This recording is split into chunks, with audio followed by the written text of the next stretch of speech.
안녕하세요.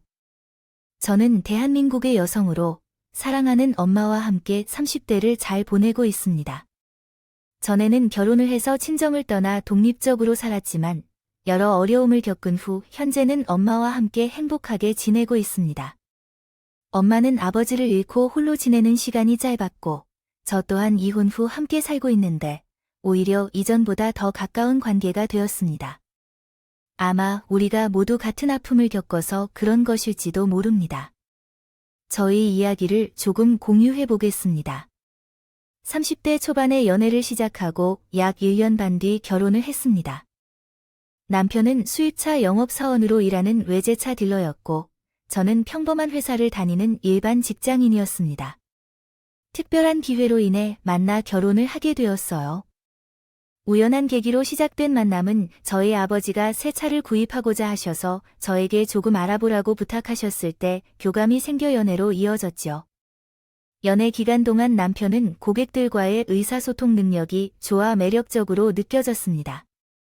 또한 재치 있는 말과 선한 외모 또한 상당한 매력을 뽐내었죠. 그 매력적인 외모에 사로잡혀 결혼을 하게 된 측면도 있었어요. 결혼 이후 알아간 점은 시부, 남편의 가족, 이 일을 하시고 있다는 사실이었습니다. 퇴직 후 쉬는 중이셨던 시모는 원래 자신의 집에 있었으므로 시부와 함께 생활하며 때때로 식당에서 일을 하는 것 같았어요. 남편은 여동생이 일반 회사에 다니면서 성실하게 살아가는 사람이었죠. 그러나 가족 중 정상인 사람은 없었는데 유일하게 정상적인 사람은 시누이였습니다.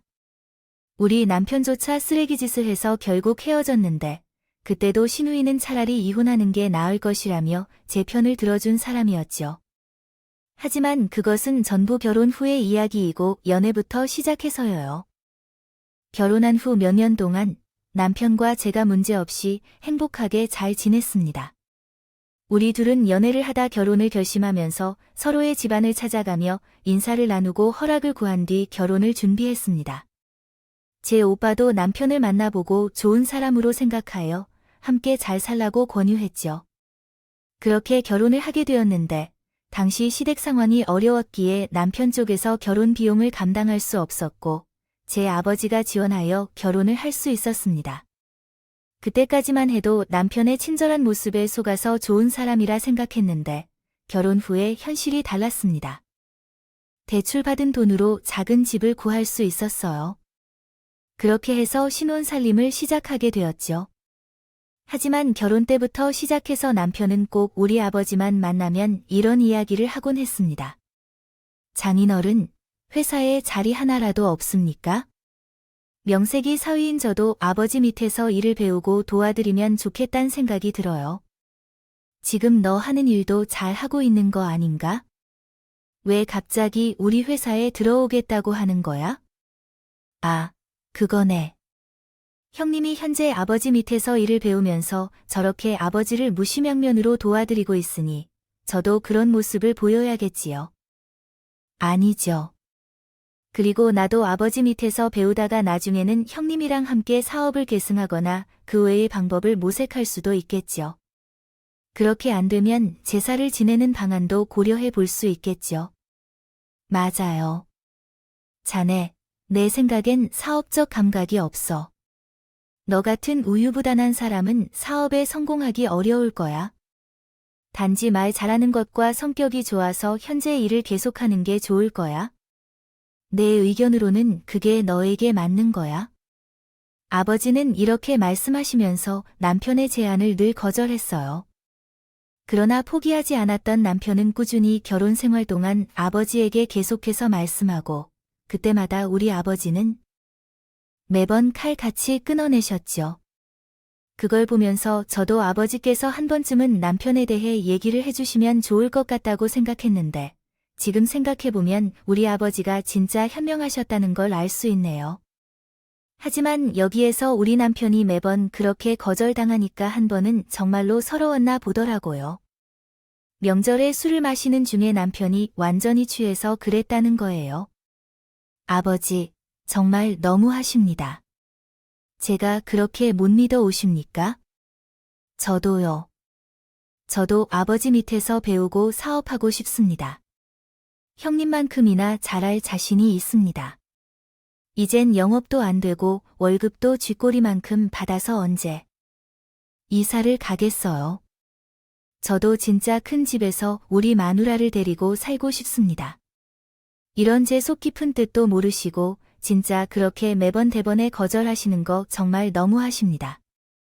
저 정말 많이 서운해요. 자네, 왜 이러는가? 내가 얘기했잖아. 자네는 사업 체질이 아니라고. 사업이 뭐, 아무나 하는 건 줄 알아. 사업을 시작하면 손해볼 것도 이만저만이 아니고 힘든 일이 얼마나 많은데 나도 여기까지 오는데 우여곡절이 많았어. 그런데도 힘들었다고. 근데 나보다 더 마음도 약하고 우유부단한 사람이 어떻게 사업하며 버틸 수 있겠는가? 그래서 내가 안 된다고 하는 거야? 그리고 우리 회사 일이랑 자네가 하는 일은 맞지도 않고 말이야. 그냥 지금 하는 일을 더 열심히 해야 해. 하면서 자네가 잘하는 것을 하게 하는 것이, 그것이 최고야. 진짜, 끝까지 너무 하십니다. 너무해요. 남편은 이렇게 말한 후에 아예 밖으로 뛰쳐나갔어요. 그 모습을 보니 얼마나 속이 상할지 몰라요. 물론 남편의 입장도 이해가 되지만 아빠의 말에도 일리가 있었기 때문에 저는 아빠에게 죄송하다고 말한 후 남편을 만나러 나가기로 했어요. 그 이후로 남편은 아빠한테 삐져서 말도 안 했어요. 그때는 얼마나 서운할까 생각이 들었지만 남편이 끝까지 고집을 부리자 이해할 수 없었습니다. 그런데 어느 날은 진짜 뻔뻔한 상황이 있었어요. 갑작스럽게 오빠로부터 전화가 왔을 때 저는 전화를 받았습니다. 불이 나게 아버지의 회사로 갈 수밖에 없었어요. 제가 달려간 이유는 그랬던 거예요. 남편이 어떤지 모르겠지만 아버지의 회사를 찾아갔다는 얘기를 듣게 되었거든요. 저는 가자마자 남편을 찾아 바로 데리고 나오려고 했어요. 여보, 여기에서 무슨 일 하는 거야? 라고 오해를 풀려고 했는데 정말 여기서 왜 왔어? 아니, 나 그냥 장인님의 회사가 어떤지 좀 보고 싶어서 왔어. 장인님이 내가 하는 일과 자기 회사 일이 좀 다르다고 하니까 도대체 얼마나 다른지 나도 확인해 보고 싶어서 왔는데요. 당신은 어떻게 알고 왔어요? 어떻게 알아요?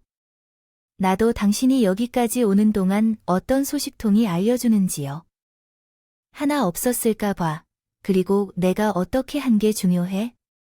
당신이 말도 없이 여기 찾아온 게 중요하지. 아빠가 그렇게까지 안 된다고 했는데 왜 자꾸 이래? 여보, 지금 하는 일도 잘하고 있잖아. 그러니까 얼른 와세요. 혹시 장인어른이 연락하셨습니까? 와, 정말 해도 너무하십니다. 이렇게까지 사위랑 아들을 차별하시는 거군요. 알겠습니다. 저 진짜 다신 이제 말도 안 꺼냅니다. 정말 제가 너무너무 서운합니다. 남편은 급기야 아빠한테 또 서운하다며 이야기를 하는데 아빠는 직원들 눈도 있어서 많이 난처하신 듯 했어요. 그래서 오빠, 제가 나서서 얼른 남편과 아빠를 갈라놓고 저는 남편과 함께 나왔어요. 그래서 나가고 있는 와중에 얼마나 싸웠는지 몰라요. 당신은 왜 거기까지 갔는지, 대체 어떤 생각으로 갔는지. 아빠가 몇 번이나 거절하셨고 그 이유를 제대로 설명해 주셨는데 왜 아직까지 포기를 하지 못하는 건지 모르겠어요. 나도 사업을 하고 싶은데, 잘할 수 있는데 아버님은 그걸 몰라주시잖아. 그냥 나도 아버님 밑에서 일하면서 사위의 역할을 하고 싶었던 거예요. 당신까지도 내 마음을 모른다면 어떻게 해야 할지 모르겠어요. 그래도 아빠가 안 된다고 했고 아닌 것은 아닌데 그렇게 고집부리면 안 된다고 생각해요. 한 번 더 아빠에게 말씀드리면 되겠어요. 찾아가거나 아빠 밑에서 일한다는 소리 하기만 해봐도 그때는 절대 가만히 있지 않았어요. 이렇게까지 말했을 때 남편은 매우 화가 나서 그날 집에 들어오지 않았어요. 얼마나 어리석은 일인지, 정말 아이와 함께 살고 있는지, 남편과 함께 살고 있는지도 모를 정도였죠. 그러나 다행히도 남편은 꽤 간단한 사람이어서 곧 마음이 풀려서 문제없이 잘 지내고 있었어요. 그때부터 남편도 아빠에게 회사에서 일하게 해달라는 말을 하지 않았어요. 그런 뜻동이 잘 꺾인 것 같았습니다. 하지만 잠시 후에 그 뜻동이 다시 일어난 것 같았습니다. 드러난 일이 있었고 저희 가족은 그로 인해 더욱 슬픔과 어려움을 경험했습니다. 제가 앞서 짚었듯이 제게는 오빠 한 사람뿐이었는데 오빠는 아버지의 가르침을 받고 저를 도와왔습니다. 어릴 적부터 오빠와의 관계는 매우 좋았는데 남들에게는 이상하다고 할 정도로 이렇게 서로 사이가 좋았습니다. 심지어 술도 오빠에게 배웠을 만큼 친밀한 관계였는데 가끔씩 오빠와의 술자리가 그리워집니다. 오빠, 야, 희경아. 술 좀 마시자, 오빠 미쳤어. 뭔데 동생이랑 술 마시겠다고. 나는 술 한 잔도 안 마셨는데. 그래. 야, 술은 오빠한테 배우는 거야? 이참에 배워 뭐라는 거야? 술은 부모님께 배우는 거지. 이제는 시대가 바뀌었어. 오빠한테 다 배우는 거니까 자, 얼른 한 잔 받아. 첫 잔부터 폭탄주로 따라주던 오빠가 선명하게 기억이 나고 이 생각만 하면 자연스럽게 입가에 미소가 지어진답니다. 그리고 오빠는 제가 조금이라도 아프면 제일 먼저 두 팔 꺾고 나서 줬어요. 한 번은 제가 중학생 때였어요. 그때 오빠는 고등학생이었는데 부모님이 두 분 다 일하러 나가시면 늘 오빠가 저희 밥을 챙겨주고 저희 둘이서 시간을 보내야 했었죠. 근데 그때 제가 한번 열이 심하게 올랐을 때, 제가 아픈 적이 있었을 때 부모님은 바빠서 연락이 잘 되지 않았기 때문에 오빠가 선수수건을 다 빨아서 내 이마에 올려주면서 열을 내려주려 애썼습니다. 너무 아파서 정신도 못 차리고 결국에는 침대 이불 속에 있는 것들을 다 개운했는데 그래도 오빠는 아무 말 없이 제가 노바이트를 다 손수 치우고 닦으며 이불 빨래까지 했습니다. 그런 오빠 때문에 우리는 서로 더 애틋해지기만 했어요. 이런 우리 남매 사이에 있던 오빠를 아끼고 사랑했던 우리 가족에게 불행이 갑자기 찾아왔습니다. 오빠는 제가 결혼하기 전에 이미 결혼을 했고 아이도 2명을 잘 키우고 있었습니다. 그 당시 오빠의 친구가 부산에서부터 결혼식을 하게 되었고 오빠네 가족들과 함께 부산에 갔다가 서울로 올라오느라 길에 지나가던 트럭과 충돌 사고가 있었고 자동차가 몇 바퀴를 돌며 큰 교통사고가 발생했습니다. 그때 차 안에는 오빠네 식구들이 다 타고 있었고 그 사고로 인해 오빠 5살짜리 조카가 세상을 떠났습니다. 또한 새언니는 중상을 입게 되었어요.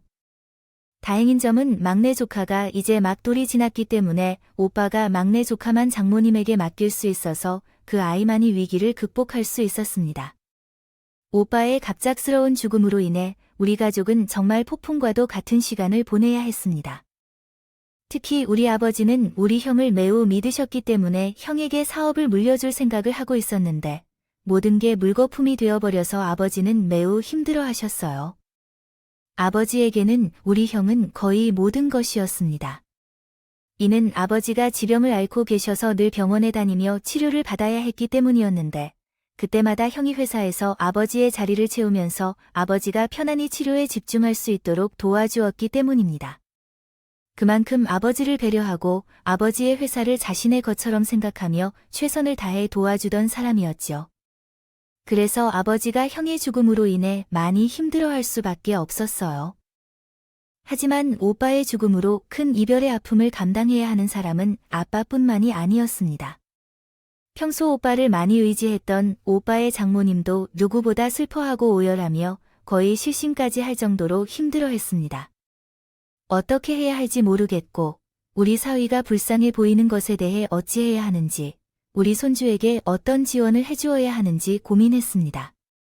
오빠의 장모님이 힘들어하는 모습을 보며 우리 가족 역시 다시 한번 슬픔에 잠기지 않을 수 없었습니다.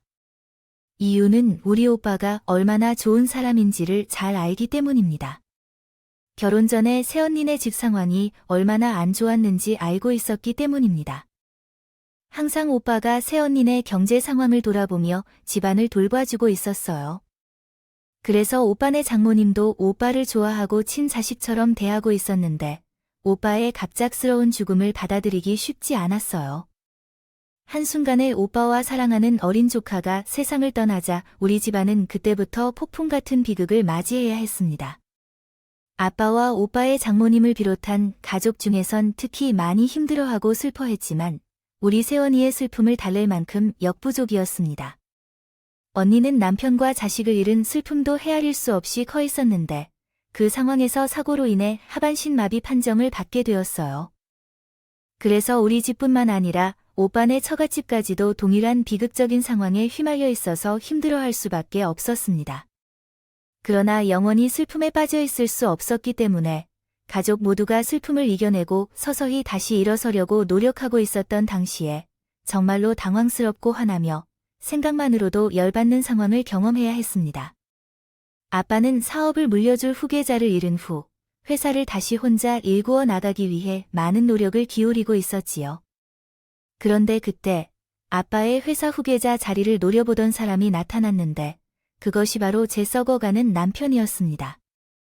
제 남편은 사연 초반에도 말씀드렸듯이 저희 아버지는 사업에서 성과를 내고 계셨지요. 그 외에도 우리 아버지는 재물이 있는 듯한 인상을 주셔서 평소에는 약간 허세를 부리시기도 했습니다. 일상에서는 말을 달고 알랑방귀를 뀌는 행동을 종종 보셨는데 특히 옆에서 보면 민망할 정도로 마음이 널려 가셨습니다. 아버지가 가장 신뢰하시던 형님께서 세상을 떠나신 후에는 남편이 그 자리를 대놓고 노리신 거였던 것 같습니다. 오빠의 장례식장에서 오빠를 잃은 슬픔에 무기력해진 채 앉아 계시는 우리 아버지를 보며 남편은 다음과 같이 이야기를 하셨습니다. 아버지, 형님께서 그렇게 떠나셨어요. 제가 누구보다도 정말 슬퍼합니다. 마음이 정말 아프네요. 지금도 형님이 많이 그리워요. 당장이라도 제게 와서 함께 있어주세요. 한잔하자고 연락 올 것 같아서 마음이 정말 무너질 것 같습니다. 아버지, 제가도 이런데 아버지는 얼마나 힘들어 하시겠어요. 아버지, 이제부터 제가 아버지를 많이 도와드리겠습니다. 제가 형님의 빈자리를 채워드릴게요. 당시 그 사람의 말에 울었어요. 우리 아빠, 엄마는 많이 울었습니다. 우리 가족을 생각해 주셔서 정말 고마웠어요. 그런데 나중에야 알게 된 건 모든 것이 우리 오빠의 자리가 그리워서 그랬다는 거였다는 거예요. 하지만 그 당시에는 진심이 느껴졌어요. 여기에서 놀랍게도 아빠가 이미 모든 걸 다 알고 계신 것 같습니다. 사업을 하는 분이어서 그런지 사람을 보는 능력이 뛰어난 분이시라서 제 남편이 곁에서 어떤 시도를 해도 늘 감사하며 하지만 항상 사업의 본성을 드러내려 하지 않아. 내가 몇 번을 말했는데 이제는 말하지 말라는 식으로 거절을 많이 하셨다고 했죠. 그 몇 번의 경험 속에서 결국 포기했다고 생각했던 남편의 욕심이 오빠의 죽음 이후에 다시 살아나는 것 같았어요. 남편은 장례식장 안에서만 우리 오빠의 빈자리를 채워주겠다고 한 것이 아니었어요. 아빠가 그날도 거절을 했음에도 불구하고 몇 차례에 걸쳐 아빠를 찾아가서 설득하려고 했어요. 했다고만 하는데요. 하지만 아빠는 단호하게 거절하셨고 그때마다 남편은 빈정거림에 상처를 받았다고 생각했는지 아빠는 물론이고 제게까지 그 영향이 미친 것이었어요. 아빠에게 또다시 거절당한 남편은 그때부터 포기하는 것이 아니라 더 배알이 베베 꼬이고 그날부터는 거의 망나니처럼 아빠를 막대하기 시작했어요. 당신이 참으로 나에게 애정이 없는 것처럼 느껴져서 어떻게 당신 남편이 아빠에게 일 시켜달라고 하는데 그걸 나는 몰라라 할 수가 있어요. 그것에도 불구하고 내 마음으로는 아니라고 해야겠어요. 아빠는 당신이 사업 체질이 아니라고 이야기했었잖아. 누구보다 현명한 분이시라 생각 없이 말씀하신 것을 거절한 것이 아니라고. 그러니까 나도 가만히 있었어요. 그래, 아빠도 너도 참 잘났다 아주. 똑똑이들 앞이었어. 에이, 흣, 진짜 더러워서 못 살겠네. 이 놈의 집 구석. 남편은 이렇게 이야기를 하면서 제 속을 긁는 일이 자주 있었어요. 왜 이렇게 사람이 변했을까 싶을 정도로 저한테나 아빠한테 빈정거리는 말투를 없애지 않았죠. 그건 진짜 우리 남편이 제 아빠를 제대로 모르고 그렇게 서운해서 삐진 거였어요. 우리 아빠는 남편을 차별하는 게 아니라 원래 그렇게 올곧은 분이셨습니다. 아버지는 우리를 독립적으로 키우신 분이시고 자식을 마냥 안으로 끼우시는 분이 아니셨습니다. 이것은 오빠 혹은 저의 결혼 시에 뚜렷하게 드러났습니다. 부모님이 자녀를 대학까지 보내주시면 나머지는 스스로의 삶을 살아야 한다고 말씀하시며 결혼을 할 때 오빠나 저는 신혼집을 마련할 자금으로 1억씩만 지원해 주셨습니다. 그래서 결혼 시 집을 구할 때 아버지로부터 받은 1억과 우리가 마련한 금액을 모두 합쳐서 집을 구해야만 했습니다. 그러나 우리 형제들 모두 그것에 대해 불평이나 불만을 표현한 적이 없었어요. 제가 아빠로부터 1억을 받고도 시댁의 경제적 어려움으로 인해 나머지 금액은 대출을 받아 집값을 지불해야 했고 그조차도 큰 집을 구하는 것은 어려웠습니다. 그때 내가 이에 대해 조금이라도 불평을 조금이라도 했을 때마다 엄마가 이렇게 말씀해 주셨다. 예를 들어 재산 같은 것은 나중에는 다 내게 가겠지만 아버지가 왜 지금 이렇게 하시는지 알아. 처음부터 돈으로 너희들이 필요한 대로 다 지원해주면 나중에 돈의 소중함을 잃게 되고 너희는 나중에 더 힘들게 살 수밖에 없게 될 거야. 아버지는 이것을 너희에게 가르치려고 그러는 거야. 그러니까 우리가 이렇게 너희에게 경제적인 지원을 제대로 안 해준다고 서운해하지 마라. 모든 것은 너를 위해서 그렇게 하고 있는 거니까. 원래 귀한 자식일수록 굴리며 키워야 한다는 말이 있어서 우리는 너희가 너무 귀해서 그러는 거니까 서운해하지 마세요. 엄마 아빠 돈을 조금 더 탐내지 않은 적 없어요. 나는 괜찮아. 오빠도 마찬가지였잖아. 엄마, 걱정하지 마세요. 집이 좁아도 그냥 내가 좋아하는 사람과 함께 사는 것만으로 충분히 행복하니까 그런 염려를 품지 않아도 돼요. 그래, 내 딸이야. 이게 바로 우리 딸이지. 우리는 이런 생활을 당연하게 받아들이면서 살고 있었지만 우리 남편은 결혼 생활을 하면서 우리 아빠의 모습을 다 알아본 건지 몰라도 아빠 이런 모습에 이렇게까지 서운해하는 건 정말 이해할 수가 없었어요. 물론 그리 길지 않은 결혼 생활 동안에 우리 아빠의 성격을 완전히 이해하는 것은 쉬운 일이 아니었지만 그렇다고 해서 저도 본인이 이렇게까지 서운해할 일은 아니었기 때문에 남편의 입장을 이해하는 것이 어려웠습니다. 오히려 남편과 남편의 가족에게 제게 더 많은 서운한 일이 있었어요. 이 집안은 처음부터 남편만 뻔뻔한 것이 아니었고 남편이 그러한 성향을 누린 것은 완전히 시댁에서 받아들인 것이었고 그것이 사라지지 않았습니다. 시부모는 정말로 뻔뻔한 사람이었는데 때로는 합리적이지 못한 요구사항을 제 학원에다 가까운 만큼 더 어려웠습니다. 한 번은 명절에 시댁에 모인 상황에서 이런 적이 있었어요. 갑자기 시아버지가 나에게 이렇게 말씀하셨어요. 자식아, 내가 지금 급하게 돈이 필요한데 너희 아버지에게 5천만 원을 빌려주도록 해봐. 안 될까? 나는 순간 너무 화가 났어요. 왜냐하면 이때는 우리 오빠와 첫째 조카가 문제를 일으켜서 정말 얼마 되지도 않은 상황이었거든요. 하지만 이런 상황에서 돈을 언급할 정도로 꼭 필요한 상황이 있는지 의심이 되어 시어머니께 물어보았어요. 아버님, 그 돈은 왜 필요하신가요? 나도 이제 장사 좀 해보려는데 아버님처럼 대단한 사업체는 아니어도 장사해서 돈을 벌 수 있는데요, 아버지. 그런데 왜 그 돈을 저희 아버지께 달라고 하시는 건가요? 사돈을 좋아한다는 게 무슨 의미인가요? 서로가 어려울 때 서로 돕고 살아가는 것 아닌가요? 제가 역시나 믿을 수 없는 이유라고 생각했지만 이렇게 뻔뻔하게 대답을 할 줄은 몰랐습니다.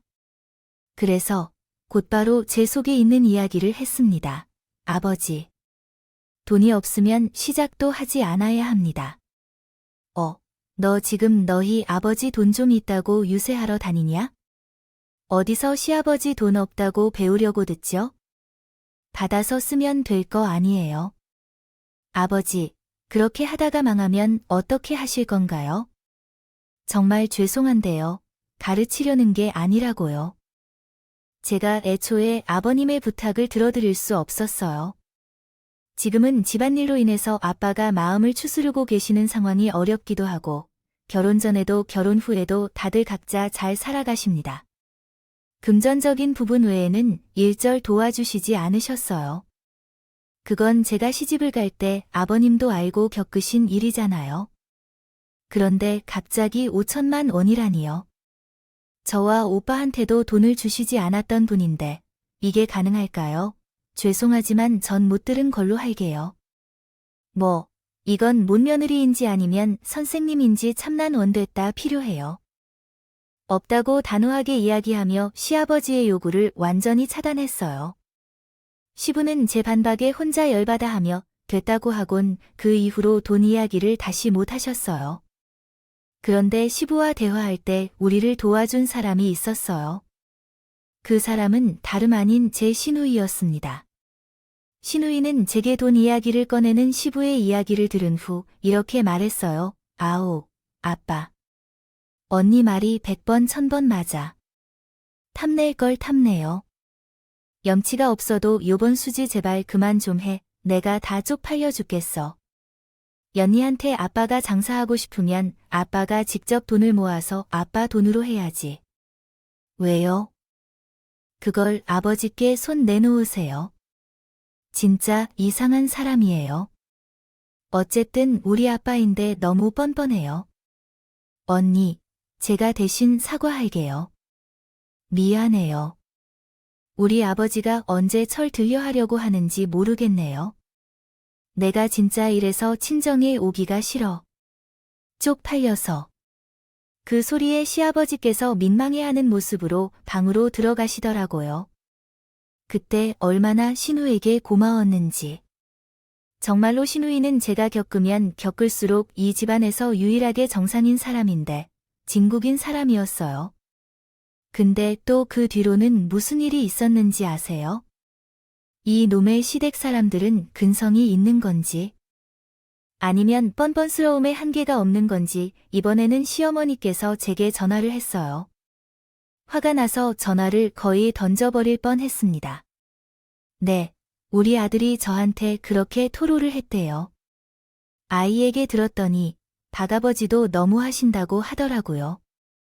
어떻게 사위가 장인 토끼라며 그 형님 자리를 대신해주겠다고 한다는 게 그렇게 단호하게 거절할 수가 없어. 이번이 한 번이 아니라는데 그럼 내가 옆에서 좀 도와주어서 함께 남편 편이 되어주면 어떨까? 어떻게 그렇게 끝까지 아버지 편을 들었다는 거야? 그러지 말고 내가 좀 바꾸어서 내게 이야기해서 일자리 하나 찾아주라고 해보자고. 나는 이 말을 듣는 동안 정말 손이 떨리는 정도로 화가 났어요.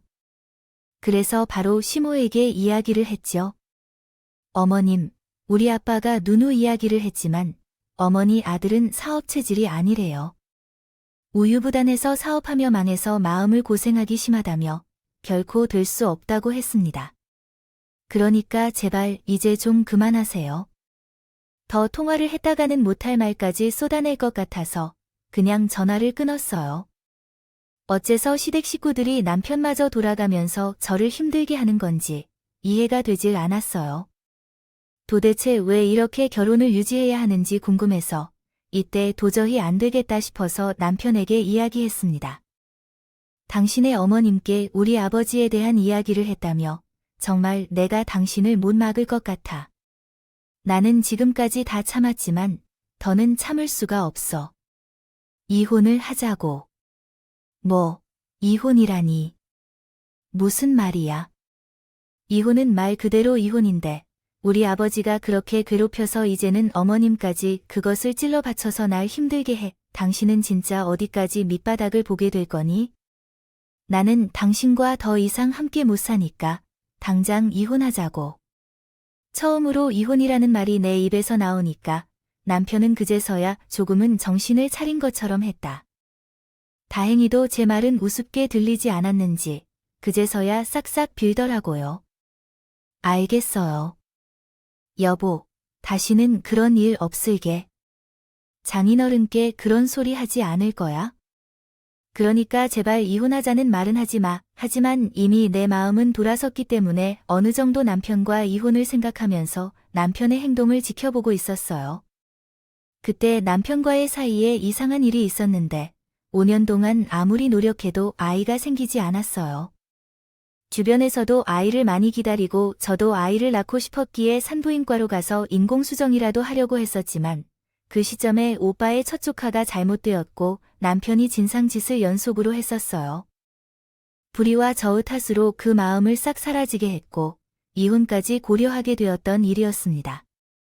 그러던 중에 또 다른 어려운 일이 저에게 찾아왔습니다. 우리 아버지는 지병에 걸려 계셨는데 술을 멀리하고 사는 분이셨습니다. 오빠가 그렇게 어렵게 변하고 나서 회사를 혼자서 운영하기도 어렵고 마음속에서 의지하던 아들이 없어진 것 때문에 많이 외롭고 고통스러운 걸로 알고 있습니다. 우리 가족들이 몰래 술을 마셨던 것 같아요. 우리는 그 사실을 전혀 몰랐는데 어느 날 갑자기 엄마로부터 절망적인 전화가 와서 들었을 때 정말 충격적인 이야기를 들으셨답니다. 아빠가 지금 심각한 상태에 있어서 응급실로 옮기셔야 해요. 가슴을 쥐고 쓰러진 후 미동이 없습니다. 어떻게 해야 할까요? 엄마, 일단 진정하세요. 지금 당장 병원으로 데려가겠습니다. 침착하게 있어요. 엄마까지 무너지면 안 돼요. 이렇게 말하며 즉시 병원으로 달려갔습니다. 의사 선생님의 진단을 받고 긴급 처치를 받았지만 아빠는 곧 사망하셨습니다. 모든 일이 순식간에 일어났어요. 오빠가 떠난 지 2년도 채 되지 않았는데 우리 가족에게는 또 다른 비극이 얹혔습니다. 정말 절망적인 순간이었습니다. 새언니는 오빠와 함께 겪은 사고로 인해 휠체어에 타고 있었는데 그 모습을 보는 것도 슬펐기에 눈물이 나기도 했습니다. 언니가 저에게 다가와 제 손을 꼭 잡아주는 걸 보니 정말 폭포수 같은 눈물이 흘러나왔어요. 아가씨, 오빠는 좋은 곳으로 가셨을 텐데, 그리고 아버님도 오빠가 있는 좋은 곳으로 가셨을 거예요. 그러니까 우리 너무 슬퍼하지 말아요. 나는 다행히도 우리 남편이 아버님과 같이 좋은 곳에 있을 거라고 생각하니 오히려 마음이 놓여요. 둘이 좋은 곳에서 잘 지내고 있을 테니 우리도 그렇게 믿고 힘내자고요. 이렇게 말하는 새언니와 함께 했습니다. 내가 손을 꼭 잡고 한참 동안 함께 울었다. 그때 나는 우리의 모습을 보면서 막내 조카도 뒤에서 같이 울었는데 그 모습을 보니 다시 마음이 아프다. 아무것도 알지 못하는 그 애기는 그냥 엄마를 따라 다른 사람들도 따라오겠지만 그래도 서럽게 웃음 짓는 것을 보면서 마음이 아팠던 기억이 여전히 생생하다. 그렇게 아빠를 잃은 아픔까지 이겨내며 시간이 한 달 정도 흘렀을 때 나는 정말 많이 힘들었고 아무것도 할 수 없이 무기력하게 지내고 있을 때였다. 그때 나는 정말로 믿었던, 사랑했던 인간에게 왔다. 크나큰 배신감을 느꼈어요. 제가 집에서 집안일을 하며 무기력하게 하루를 보내고 있는데 그때 남편이 신나는 목소리로 집으로 들어왔어요. 여보, 이제 됐어. 다 됐어. 뭔데? 뭐가 됐다는 거야?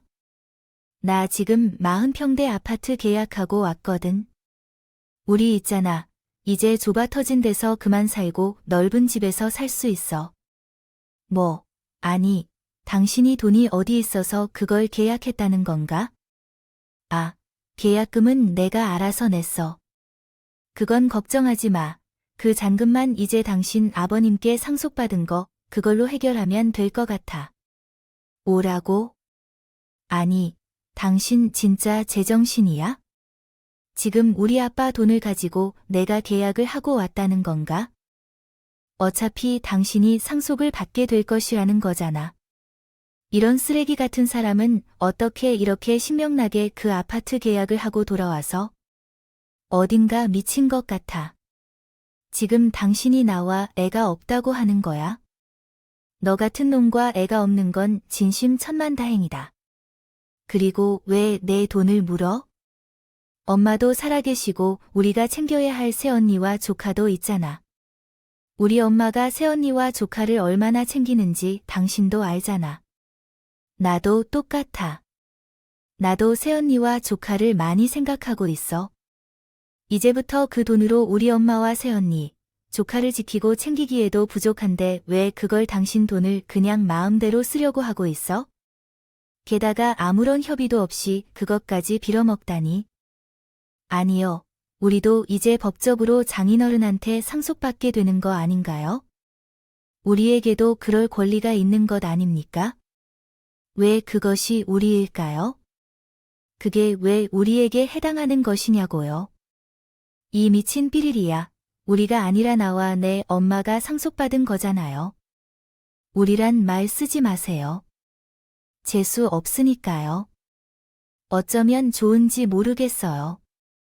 곧 잔금을 내야 하는데. 잔금을 넣어야 하는데 아직도 정신 못 차렸나요? 그걸 나한테 왜 말하지 않고 이러세요? 딱 봐도 나한테 말도 없이 대출을 받아서 계약금을 넣었을 것 같은데. 잘 됐네요. 너는 그냥 40평대 아파트에 있는 내 집에 식구들과 함께 들어가세요. 아주 잘 됐어요. 40평대 아파트면 몇억 정도는 잔금을 치를 것 같은데 아주 잘 됐네요. 평생 그 대출금을 갚으려면 힘들 것 같아. 어휴, 인간아. 여동생이 밥 한 끼라도 좀 닮아봐. 어떻게 인생을 그렇게 살아? 내가 혼자 잔금을 어떻게 낼까? 몇 억을 어떻게 갚아? 나한테 뭐 허락을 받았어? 나한테 조금이라도 상의했냐고? 그리고 내가 당신에게 이혼하자고 한 말을 기억 안 해? 너는 진짜 내가 끝까지 이혼을 원한다는 거 그냥 받아들이는 게 나을 것 같고, 우리 엄마도 나한테 이혼 요청을 들을 만큼 싫어하니까. 웬만하면 그냥 살아보라고 했었는데, 진짜 이제 더는 안 돼. 우리 엄마도 아빠도 이제 없는 상황에서. 참고 버틸 수 있으면 참아보라고. 이혼한 여자 소리를 듣고 싶지 않다는 이유로 난 정말 끝까지 참으려고 노력했는데 정말 안 되겠어. 내가 너 같은 사람에게 참아주면서 살아야 하는지. 장인이 돌아가셨으면 최소한 같이 슬퍼하는 척이라도 해야지. 이제부터 내 장인이 돌아가신 지 한 달도 안 됐어. 그건 알고서 내가 너 지금 그런 식으로 하고 있는 거야. 너는 정말 인간이 아니야. 알았어. 여보야, 내가 다 잘못했어. 다시는 그럴 일 없을 테니까 우리 이번에만 정말 집 계약하자. 계약금을 넣은 게 너무 아깝잖아. 이제 미분양 중인 거거든. 내가 다 알아보고 경쟁이 치열할 것 같아서 빨리 나서 계약금을 이미 넣어뒀어요. 경기도 근처에요. 서울처럼 매우 비싼 것도 아니에요. 여보, 당근 비싼 거 아니니 좀 도와줄래요? 여보, 한 번만 도와주세요. 그래요. 이걸로 당신 이름으로 계약하자. 제가 이 말들을 듣는 동안 이제는 화내기도 지친 것 같았습니다. 와, 진짜로 이제 너한테 화가 나. 진짜 미쳤어. 당신이 왜 경기도로 가서 살아야 하는데? 난 너랑 이혼하고 역에서 엄마랑 살 거예요. 집에서 엄마랑 살 거니까 왜 우리 집을 두고 거기까지 갈 필요가 있어요? 그래서 지금은 진짜 이혼을 하자는 거야? 아니, 이혼을 하자는 거야. 아까부터 계속 내가 하는 말 어디에 들었니? 해야 내가 나랑 이혼할 수 있을 것 같아. 내가 도대체 뭘 잘못했는데? 그리고 너랑 이혼하고 나면 평생 이혼녀라는 타이틀을 꼬리뼈처럼 달고 살아야 하는데 그렇게 살고 싶어. 나는 이혼녀 꼬리표가 더 편한 것 같은 똥차랑 살기보다는 차라리 이혼녀 소리를 들으면서 사는 게 100배 1000배는 나을 것 같다고. 이렇게 한바탕 싸우고는 저는 방으로 들어가 남편이 들어오지도 못하게 방문을 확 잠가버렸어요. 그리고는 그 다음 날 남편이 출근을 하는 사이에 남편의 짐을 다 싸서 제가 이혼을 결정하고 전 남편을 보고 싶지 않아서 시댁에 침을 보냈던 것입니다. 그래서 시댁에서는 난리가 났는데 시댁에서 즉시 남편에게 전화를 걸었습니다. 얼마 후에 전화가 왔고 남편은 내 짐이 왜 내 집에 있어? 라며 화를 냈습니다. 그러자 남편에게 이제부터 거기가 너희 집이야. 아무리 너희들이 돈을 지원해 주셨다 해도 이 집은 내가 대출을 받아 구입한 것이라며 설득했습니다. 결국 내가 들어올 때 뭔가라도 갖고 들어와 라고 조언한 후 나가는 날에는 몸만 깔끔하게 나가면 돼 말 그대로 라고 말했습니다. 어차피 우리 사이에 아이도 없고요. 문제가 될 건 없잖아. 그리고 당신이 나한테 그동안 살면서 월급을 한 푼이라도 가져다 주기로 약속했었잖아. 어차피 우리가 결혼하면서 경제 생활도 서로 따로 있기 때문에 더 이상 서로를 얽히게 될 일이 없잖아. 그러니까 여기에서 이렇게 깔끔하게 정리하고 다시는 보지 말자 해요. 전 그렇게 이야기를 한 뒤에 끊었어요. 그 후로 남편이 여러 차례 전화를 했지만 저는 받지 않았어요. 그 후로도 남편은 계속해서 이혼을 원하지 않는다는 의사를 표명했어요.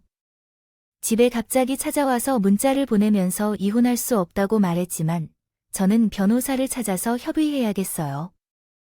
선임해서 이혼 신청서를 작성했고 시부모 집으로 제출했습니다. 이후 상황의 심각성을 진정으로 이해했는지를 다시 확인하고 건드리던 성질을 살짝 조절하며 저를 푹 빌어들었습니다. 그동안에는 상대 이유로 제게 야단치며 화내고 성질을 부렸지만 이후 이혼 신청을 받아들인 후에는 진심으로 이혼 결심을 굳히고 상황의 심각성을 깨달았는지 다시 찾아와서 사과하며 심지어 우리의 친정 어머니까지 찾아왔습니다. 그러나 우리 어머니도 제 입장을 이해하고 이미 내린 결정에 따라 남편을 쫓아내라고 지지해 주었습니다. 그 후에는 어린아이가 없어서 이혼 절차가 속전속결로 완료되었습니다. 아직도 생각하면 정말 어이가 없는데 왜 우리 아빠는 돈을 자기 돈으로만 생각하고 무턱대고 아파트 계약을 했는지 이해가 안 돼요. 나중에 듣자니 결국 그 잔금을 못 갚아서 그냥 계약금이 헛되이 날아간 것처럼 보였습니다. 하지만 저는 이미 그런 일이 예상되는 것이었어요. 돈도 없는 사람이 어떻게 잔금을 갚을 수 있겠어요? 지금은 그 대출금을 갚겠다고 근심스럽게 일을 하고 있는 것 같아요. 자기가 저질러 놓은 일로 인해 스스로 문제 해결을 하고 힘들게 일하며 지출을 관리하는 모습이 보입니다.